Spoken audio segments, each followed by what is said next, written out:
रायनी सम्मेलन, ये सम्मेलन तो हर पार्टी कराती है। मुझे याद है बहुजन समाज पार्टी भी करा रही थी, समाजवादी पार्टी भी करा रही थी। नहीं, देखिए जाति में बांटने का काम पंचायत के नाम से कर रहा था, कोई गांव जाकर कर रहा था, कोई जातियों के नाम से कर रहा था। तो ये तो नॉर्मल प्रैक्टिसेस हैं। और हिंदू धर्म के विभिन्न जातियों में सम्मेलन कौन कराने का काम कर रहा था?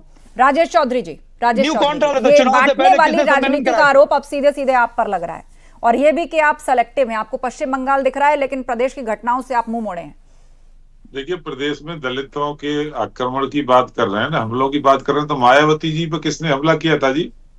वो तो एक पार्टी की बहुत बड़ी नेता थी। और लखनऊ का गेस्ट हाउस कांड भूल गए क्या लोग? किस तरह से उनकी जान लेने की कोशिश की गई, किस तरह से हमला किया गया समाजवादी पार्टी के लोगों ने।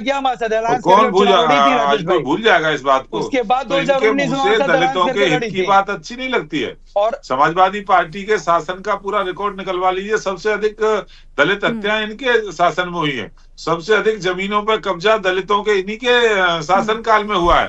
आज तो कानून का राज है, कोई घटना घटती है तो दोषी को अदालत के कटघरे में खड़ा करने का काम ये सरकार करती है। ठीक है दीपक जी, किसी जाति की सरकार नहीं है। देखिए राजेश भाई को आज आदरणीय मायावती जी की बड़ी याद आ रही है, लेकिन इनको शायद याद नहीं 2019 में उसके बाद आदरणीय मायावती जी ने समाजवादी पार्टी के साथ अलायंस किया था, और आप ही थे जिन्होंने एक सम्मानित चैनल पे कहा था कि अगर देश की सबसे कोई भ्रष्ट मुख्यमंत्री हुई है तो आदरणीय मायावती जी हुई है। शायद आप भूल गए उसको। तो आपने उनको कितना जो सम्मान कर देने का काम कर रहे हैं, सर्टिफिकेट की बात कर रहे हैं राजेश जी। आप शायद भूल गए, मैं आपको याद दिलाना चाहता हूँ राजेश भाई।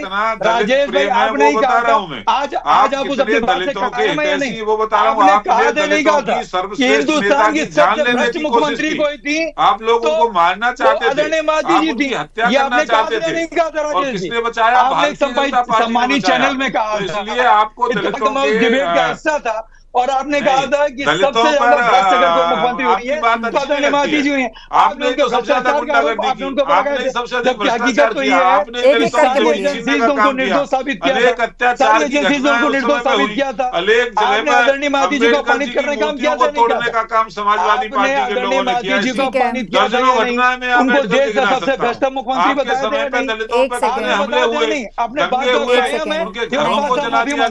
इस तरह अब आप दोनों शांत हो जाइए, आप दोनों शांत। अरे राजेश भाई आपने सम्मानित चैनल पे कहा था। नहीं साध्वी विश्वरूपा जी, दत्तात्रेय होस बोले का एक बयान सामने आया जहां पर उन्होंने कहा है कि हिंदुओं को बार बार जगाना पड़ता है। वो जाग तो जाता है लेकिन बहुत जल्दी सो जाता है, उनको जगाना पड़ता है। आप बताइए किसके बारे में यहाँ पर बात हो रही है? कौन हिंदू है जो सोया हुआ है? किसके प्रति उसको जगाना है?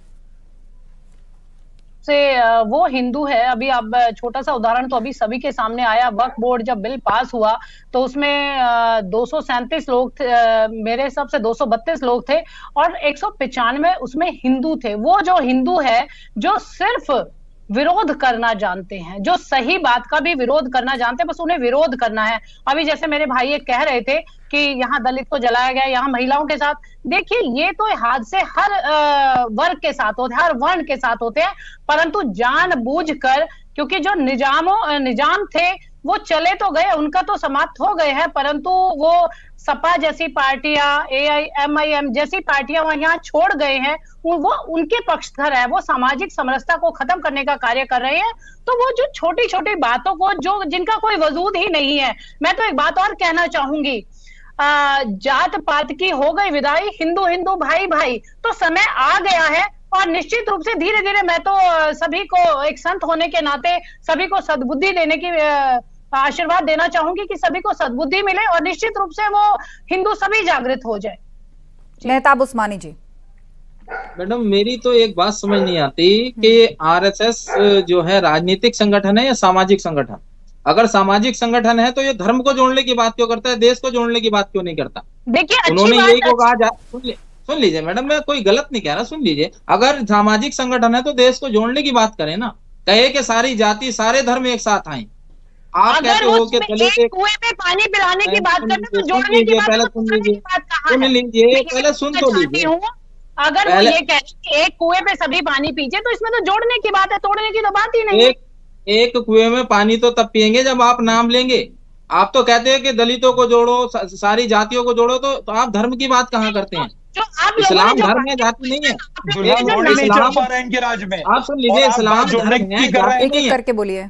इस्लाम सुन लीजिए पहले आप मुझे, मैंने आपको सुना, आप मुझे भी सुनिए ना। अच्छा ठीक है, 10 सेकंड में आप जी बात पूरी कीजिए, फिर साध्वी जी। हाँ, अगर आप धर्मों की जोड़ने की बात करते हैं तो देश को जोड़ने की बात करेंगे, अगर आप जातियों को जोड़ने की बात करते हो तो आप राजनीतिक बात करेंगे। आप राजनीति पे क्यों ले आते हैं? आप तो धार्मिक, आप तो, आपका संगठन सामाजिक संगठन है, तो आप तो कहिए ना कि हर धर्म के लिए वेलकम है, हर धर्म को एक साथ खड़ा होने, देश को जोड़ने की बात करो। कभी मैंने नहीं सुना कि आरएसएस ने ये कहा हो कि हम घर घर जाएंगे शिक्षा देंगे, हम घर घर जाएंगे रोजगार देंगे, हम सरकार से अपील करेंगे कि जो पिछड़े हैं, अच्छा, शिक्षा देने की जो आप बात कर रहे हैं, मेहताब जी एक सवाल मेरा है, नहीं ठीक है, आप जो कहना चाह रहे थे ना उसका भाव पूरा आ गया और बात भी लगभग आप पूरी कह चुके हैं, लेकिन देखिए समय हो रहा है, फिर ये क्वेश्चन जो है अनएड्रेस रह जाएगा। जाति धर्म पर जो बात चल रही है, आप देखिए आप ही के यहाँ से हैं, एक मौलाना साहब वो फतवा दे रहे हैं कि जो मुस्लिम महिलाएं हैं वो किसी दूसरे से मेहंदी ना लगवाएं। एक तरफ तो आप शिक्षित होने की बात करते हैं, एक तरफ आप समान राइट्स होने की बात करते हैं। आप बताइए, दूसरों से चूड़ियां ना पहने, मेहंदी ना लगवाएं, इस तरह के फतवे जारी किए जा रहे हैं। सुन लीजिए, और दूसरी तरफ आप रोजगार की बात कर रहे हैं, तो बताइए इस रोजगार से जुड़े हुए ज्यादातर लोग महिलाएं नहीं पुरुष भी हैं।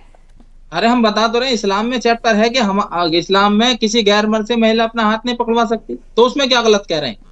तो अब तक क्या होता है? अब तक सब गैर इस्लामिक होता है। उन लोगों के रोजगार का क्या, जो आर्ट की तरह मेहंदी लगाते हैं, चूड़ियां बनाने के कामकाज में है। लगवा लीजिए, क्या दिक्कत है उसमें? किसी औरत से नहीं कहा, गैर मर्द से कहा। गैर मर्द से हमारे यहाँ इस्लाम में ये चैप्टर है कि आप गैर मर्द से अपना हाथ नहीं पकड़वा सकते, पर्दा है गैर मर्द से, तो वो लड़कियों से लगवा लीजिए, तो बड़ी बात जिहाद कर सकते हैं। आपके इस्लाम में गैर महिला के साथ लव जिहाद कर सकते हैं मैडम। आपके धर्म में भी किसी को बहला फुसला कर उसका धर्म परिवर्तन करा सकते हैं। आपके धर्म में भी किसी को बहला फुसला कर उसका धर्म परिवर्तन करा सकते हैं, उसमें वो कोई अपराध नहीं है, वो कोई अपराध नहीं। लेकिन अगर कोई दूसरा करे तो अपराध है। तो बाल संवारने के कामकाज में हैं और बड़ी संख्या में ऐसे लोग हैं जो मुस्लिम वर्ग से ही आते हैं, वो बाल संवारने के कामकाज में भी हैं, वो चूड़ी पहनाने बनाने उसके व्यापार में भी हैं, वो बहुत सारी महिलाओं उनके सौंदर्य प्रसाधन, सिलाई कढ़ाई में भी बहुत ज्यादा है, टेलरिंग में, मास्टरी सब में बहुत ज्यादा है। बात बता रहा हूँ, हाल फिलहाल में बजरंग दल के लोगों ने किसी मुस्लिम महिला को मेहंदी नहीं लगाने दी मार्केट में।